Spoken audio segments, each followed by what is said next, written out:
Assalamualaikum warahmatullahi wabarakatuh. Halo teman-teman, kembali lagi bersama saya Siti Fauzia Jamaludin dari mahasiswa Pendidikan Matematika UIN Sunan Gunung Jati Bandung.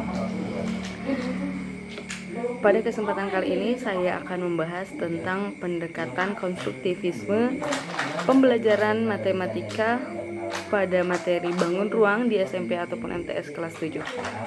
Nah, adapun tahapan pembelajaran dengan metode konstruktivisme ini, yang pertama yaitu kita mengajak siswa untuk berdoa terlebih dahulu, lalu setelah itu kita menyampaikan motivasi dan tujuan tentang materi yang akan kita bahas. Lalu yang kedua ada bahasan topik materi dan pemahaman materi. Lalu yang ketiganya ada refleksi pembelajaran, dan yang terakhir ada penutup. Sesuai dengan judul artikel yang saya ambil, yaitu tentang pengaruh pendekatan konstruktivisme terhadap karakter kepercayaan diri siswa dalam pembelajaran matematika.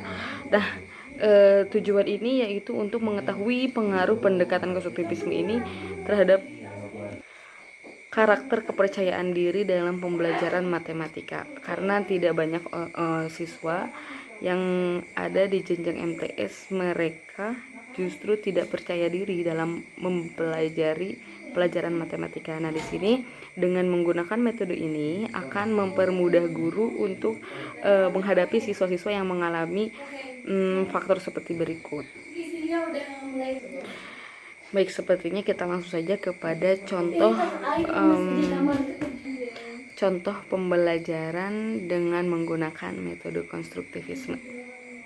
Bismillahirrahmanirrahim. Assalamualaikum warahmatullahi wabarakatuh. Halo adik-adik, apa kabar hari ini? Semoga adik-adik sehat selalu dan selalu ada dalam lindungan Tuhan. Baik, sebelum kita mulai pembelajaran, marilah kita berdoa terlebih dahulu. Silakan dipimpin oleh ketua kelasnya. Baik, setelah itu hari ini kita akan belajar tentang bangun ruang. Nah, sebelum kita memasuki materi tentang bangun ruang, marilah kita ulas kembali materi yang telah kita pelajari di minggu lalu. Ayo, apakah masih ada yang ingat apa yang telah kita pelajari di minggu yang lalu? Iya, betul. Minggu lalu kita belajar tentang bangun datar. Oke, ada yang mau memberikan contoh nggak? Apa sih bangun datar itu, apa aja sih? Boleh, siapa yang berani? Nah, ya betul, ada persegi panjang, ada segitiga, lalu ada apa lagi? Nah, iya betul. Oke, kalau begitu sekarang coba kalian kasih contoh bangun datar dengan sesuai dengan kehidupan sehari-hari. Ada yang mau ngasih contoh? Ya, persegi. Apa? Dari persegi, bangun datar dari persegi apa?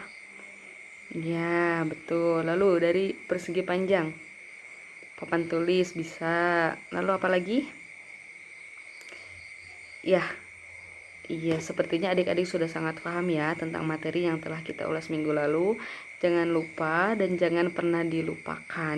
Oke, tetap belajar dan tetap harus diulang kembali.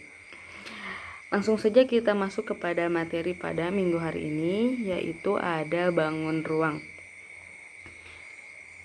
Nah, pada bangun ruang ini di sini terdapat 5 contoh yang termasuk terhadap bangun ruang.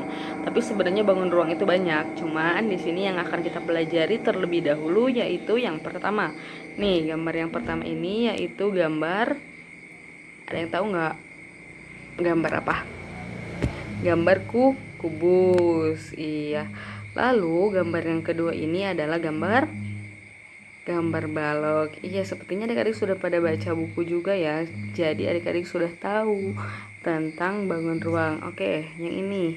Coba ada yang tahu ini bangun apa? Iya, ini bangun tabung. Yang ini? Yang terakhir adalah bangun prisma. Oke.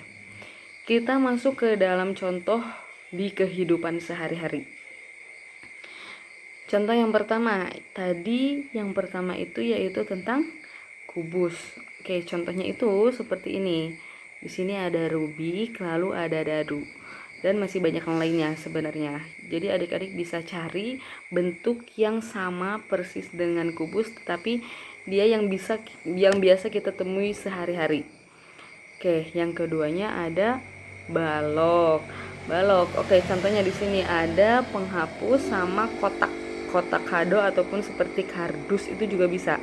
Dia itu termasuk kepada contoh balok ya. Oke, selanjutnya yaitu ada prisma. Nah, ini prisma segitiga ini nih. Contohnya itu seperti tenda, ada tenda, lalu ini ada sebenarnya ini seperti snake gitu ya. Ya, dia snake gitu, tapi dia berbentuk prisma segitiga. Lalu ada ini nih, piramida. Piramida. Nah, adik-adik tahu kan pasti kan piramida. Lalu ini ada contoh kehidupan sehari-hari tabung. Sebenarnya ada tabung gas juga, itu bisa dimasukkan kepada contoh di kehidupan sehari-hari pada bangun ruang tabung. Sini ada nih minuman kaleng Sprite ataupun Fanta dan yang lainnya. Coba adik-adik ada yang mau mengasih contoh selain dari gambar yang telah saya tunjukkan? Iya, betul. Bisa ya. Oke, jadi sampai sini apakah adik-adik sudah paham? Kalau misalkan ada yang belum paham, boleh ditanyakan langsung ya, supaya nanti adik-adik bisa paham. Oke, selanjutnya yaitu sifat-sifat kubus dan balok. Ya, yang pertama kita akan bahas di minggu kali ini yaitu tentang kubus dan balok terlebih dahulu. Yaitu sifat-sifat pada kubus itu. Yang pertama, kubus itu memiliki 6 sisi berbentuk kotak. Boleh adik-adik coba lihat kembali gambar dari kubus. Buktikan, sambil kita buktikan. Yang pertama memiliki 6 sisi berbentuk kotak. Apakah benar? Iya. Yang kedua memiliki 12 rusuk yang sama panjang. Rusuk itu apa sih? Kalau misalkan dalam persegi itu rusuk itu garis-garisnya, garis ataupun sisi. Nah, dalam kubus ini, kubus memiliki 12 rusuk yang sama panjang. Lalu yang ketiga, kubus ini memiliki 8 sudut yang sama besar. Lalu yang keempat, kubus memiliki 12 garis diagonal bidang atau sisi, 4 garis diagonal ruang, dan memiliki 6 bidang diagonal. Nah, apakah sampai situ?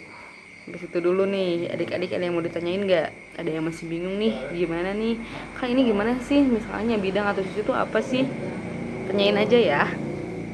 Atau misalkan garis diagonal ruang itu apa sih sebenarnya gitu kan? Boleh ditanyain aja. Tapi ada yang mau ditanyain nggak? Oh, udah paham. Iya, bagus kalau misalkan sudah paham. Oke, yang selanjutnya ada sifat-sifat balok. Yang pertama, balok itu memiliki 6 sisi, 4 sisi berbentuk persegi panjang dan 2 sisi berbentuk kotak dan sejajar.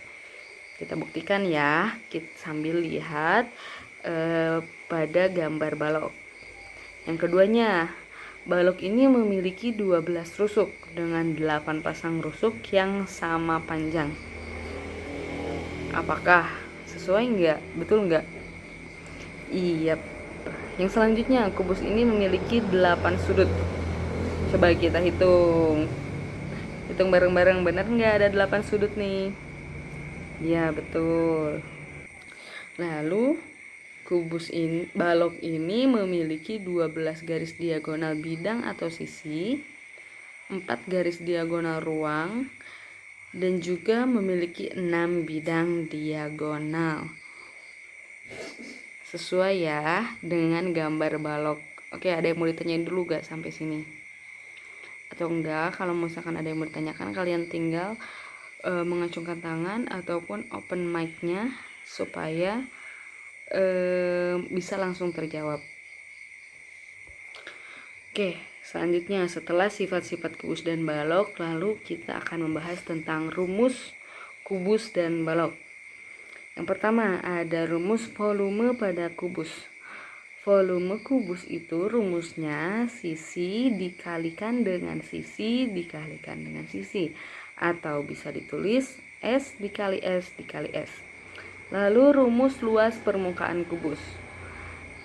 Berarti luasnya sama dengan 6 dikalikan dengan sisi dikalikan sisi dikali sisi dikali sisi, atau bisa ditulis juga dengan L sama dengan 6 dikalikan dengan S dikali S. Lalu selanjutnya yaitu ada rumus keliling kubus. Rumusnya yaitu keliling sama dengan 12 dikalikan dengan sisi. Selanjutnya ada luas salah satu sisi, yaitu luasnya itu sisi dikalikan dengan sisi. Oke, rumus dari balok. Yang pertama ada volume balok, yaitu V sama dengan P dikali L dikali T, yaitu panjang dikali lebar dikalikan dengan tinggi. Ada rumus luas permukaan balok. Luasnya sama dengan 2 dikali PL dikali LT dan dikalikan dengan PT. Apa sih PL, LT, dan PT itu? PL itu panjang lebar ditambahkan dengan luas tinggi dan ditambahkan dengan panjang tinggi. Nah, ada rumus diagonal bidang. Lalu selanjutnya rumus diagonal ruang, yaitu diagonal sama dengan akar panjang kuadrat ditambah luas kuadrat ditambahkan dengan tinggi kuadrat. Lalu yang selanjutnya ada rumus keliling, yaitu 4 dikalikan dengan panjang ditambah lebar ditambah tinggi. Ya, oke. Mungkin untuk pertemuan kali ini kita cukupkan sekian. Kita belum masuk ke contoh soal. Berarti minggu depan kita akan membahas tentang contoh soal, tentang rumus-rumus yang tadi kita akan membuktikan tentang luasnya, volumenya, kelilingnya, semuanya nanti kita akan bahas di minggu depan. Dan untuk materi yang hari ini, adik-adik dihafal ya, dan jangan sampai dilupakan. Adik-adik baca, lalu adik-adik pahami. Apabila yang ingin ditanyakan, adik-adik bisa langsung tanyakan kepada saya. Terima kasih untuk hari ini dan terima kasih atas perhatiannya. Kesimpulannya tadi yaitu bangun ruang. Yang pertama ada kubus, lalu ada apa lagi? Ada balok, iya betul, terus tabung dan prisma, dan masih banyak yang lainnya. Oke, lalu yang selanjutnya kita telah membahas tentang sifat-sifat pada bangun ruang dan iya betul tentang rumus kubus dan balok. Baik, mungkin cukup sekian. Marilah kita tutup dengan berdoa yang akan dipimpin oleh ketua kelas. Dipersilakan. Terima kasih. Saya pamit. Assalamualaikum warahmatullahi wabarakatuh.